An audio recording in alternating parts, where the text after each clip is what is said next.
Hello guys, comment chui le boga hin tunia kin setting hi le thumbnail YouTube thumbnail ti ke sim amna te kahin sei ti kitiang le process kin setting hi a bol da nong screen an nang kahin pe tho de na ti jo nang hona vet na bol de asa win ga bol dan cho hi ma cho iti siap ham ti cho kahin sei the YouTube thumbnail hi imdamin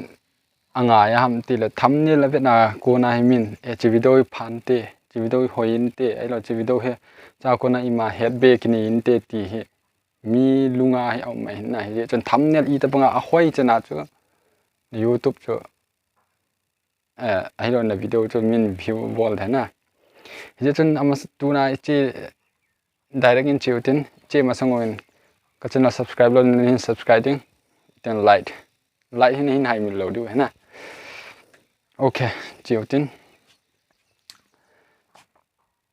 thumbnail itu kisi mam, tidak thumbnail apps mana thumbnail Play Store ahi benar thumbnail ding tamatam ita apps tamatam na sim namun kiting le download na sim the hai, ai macam hi ip tam te YouTube min itam problem ahin create mai the na, ye tu na download ding naman ding, ai macam nang na kisim thu na thumbnail chu nang na kisim ngai na mi sim sa human chop lo de ha chuka asai nom ha okay ma sa penin Google Play Store ai lut deu ha Play Store ai lut jo te na apps khat na ke man kit ken kaman ji he le ultimate thumbnail maker hin thumbnail maker tama tame hi wa chu chu apha na midang dinga wang ke ba ke dinga apha man ba na. Okay, here chun chahin ga search tin Google Play search hin ga searching hin ga chiutin chai pi search du am tel Google thumbnail maker for YouTube ka time tana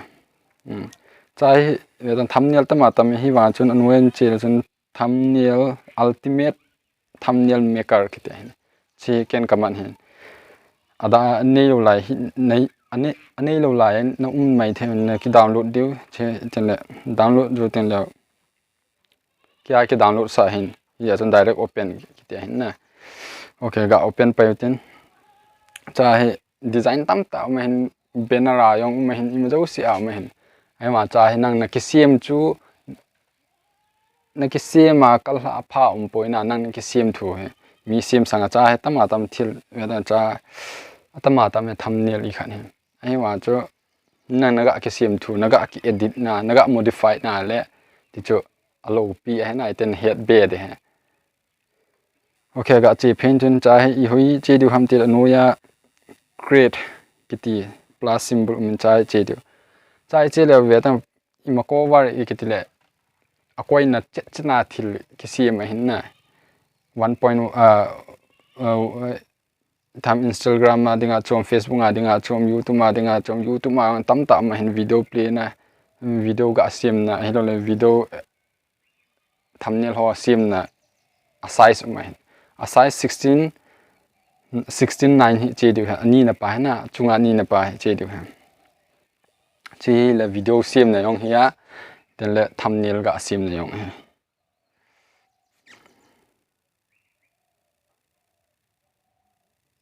okay ite zai ten le bi bol di ham til anoi langa hilo achung pe na color kite hin gallery camera color kite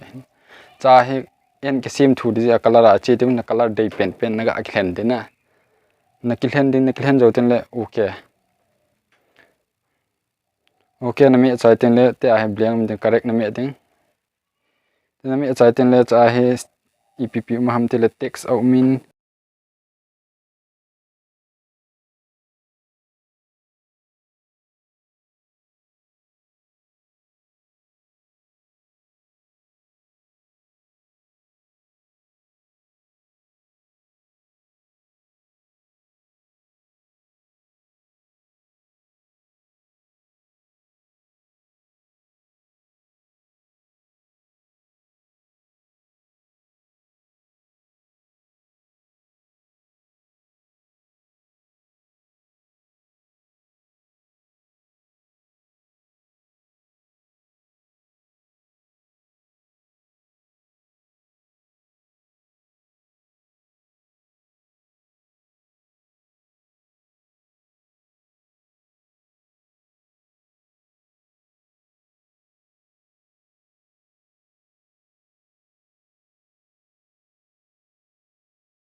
iti